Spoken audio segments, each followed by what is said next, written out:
People that had a purpose lived longer than their counterparts during the 14 years after assessment, and it appears to buffer against mortality across the adult years. Let me just look at something. What they found in this paper was there was a 7-point scale on how much purpose somebody had. The higher the number, the more purpose they had.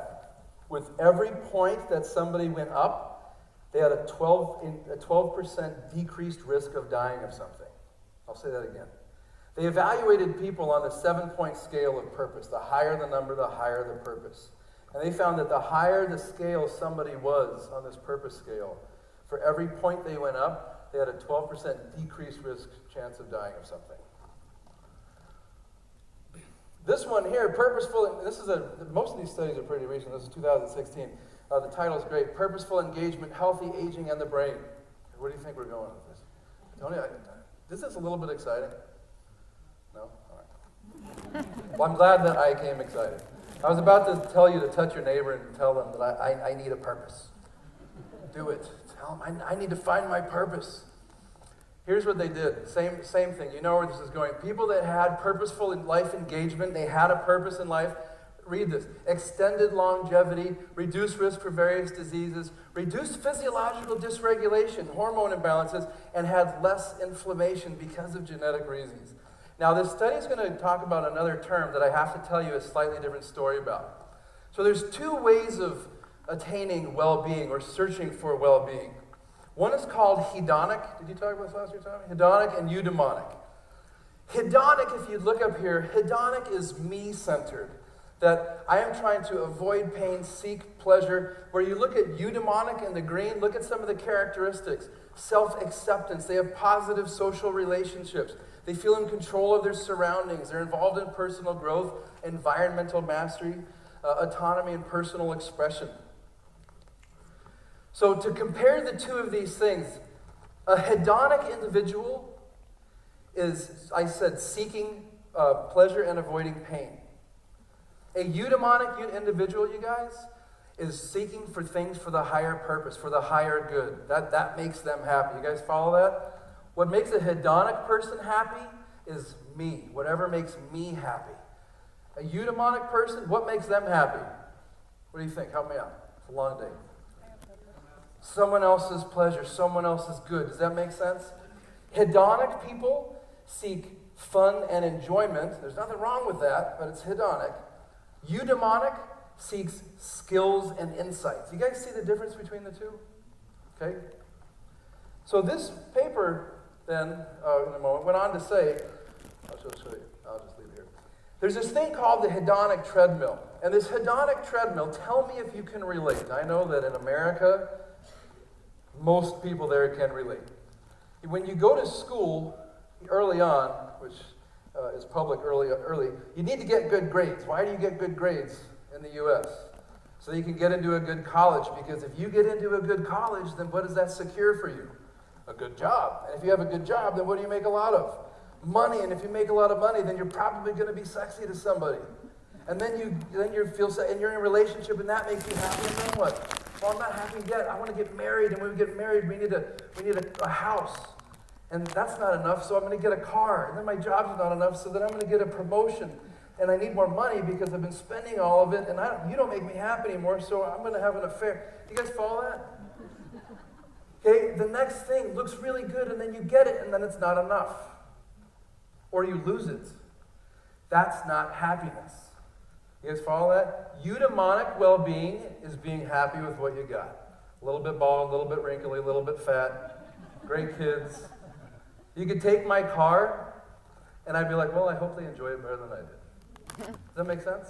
That's being you can have stuff taken away, and it doesn't impact you the way it does someone else.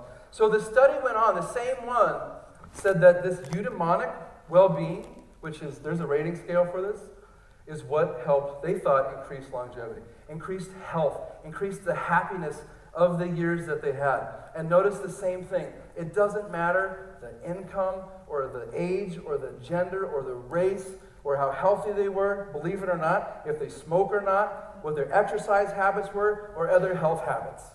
What did I just say? Crazy Americans talking too fast.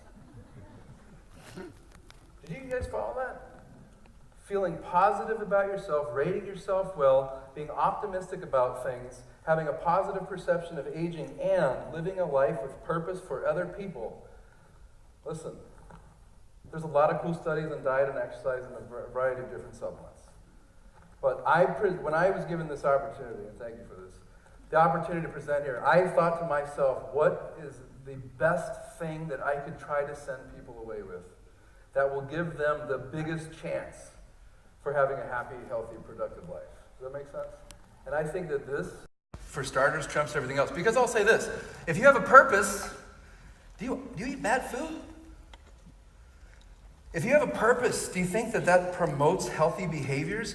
So instead of forcing these behaviors on people that really don't want to do it because they're not happy, how about focusing on this, and then the behaviors probably fall in line? So, what do you do if you don't have, you might be thinking, well, I don't know what my purpose is.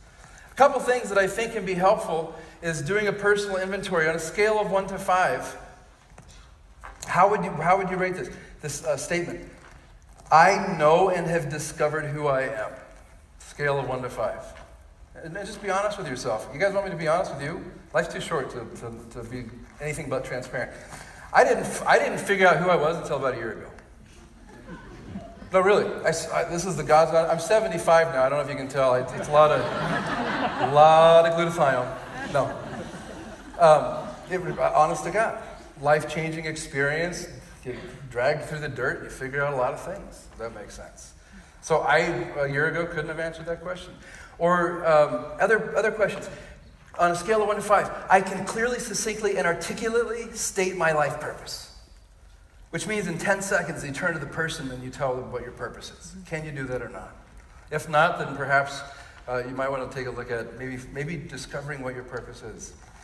Do you have, on a scale of 1 to 5, a core set of belief systems that helps dictate your life?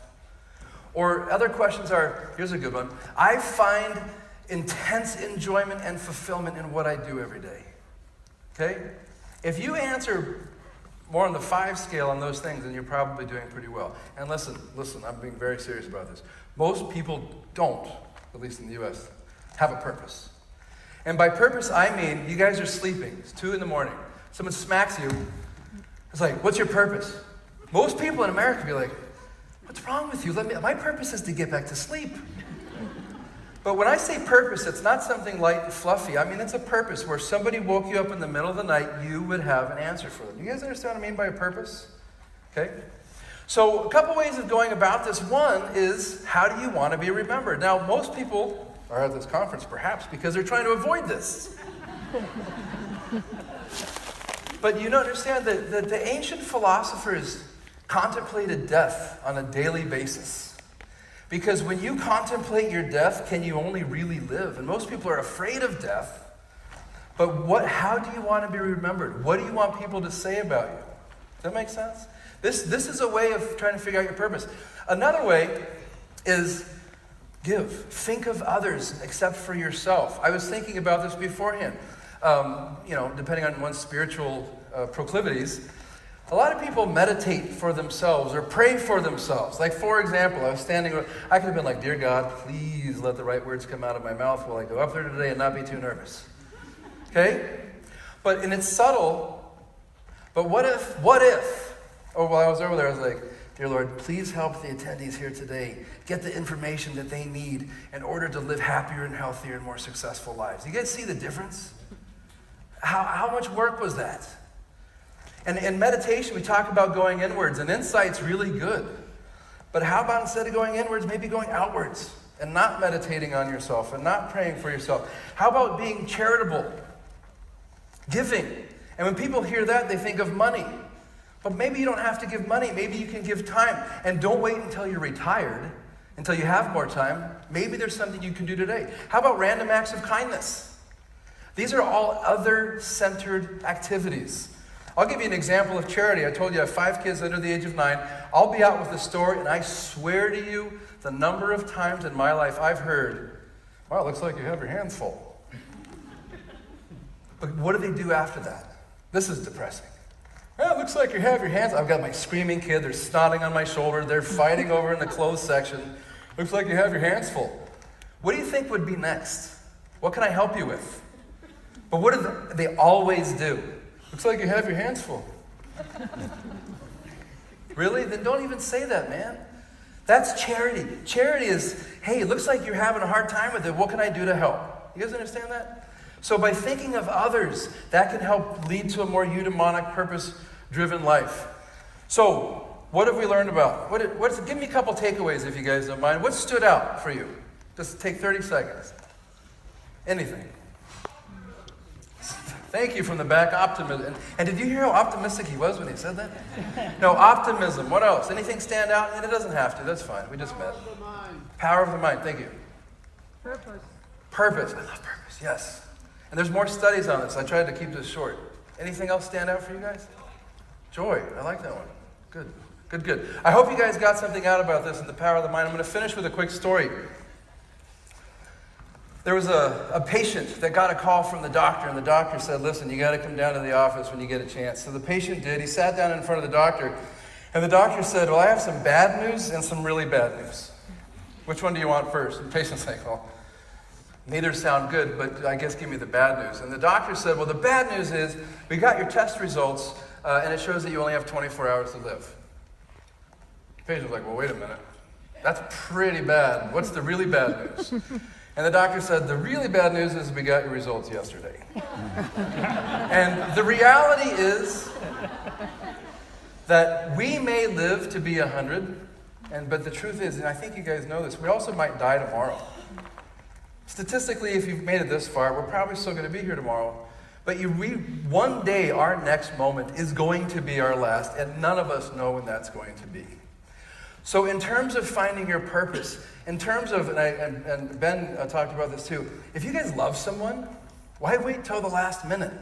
Why not tell them today? And not only tell them that today, but tell them why. Why you think they're great, how they've improved your life, how wonderful. You guys understand that? When's the last time someone told you that?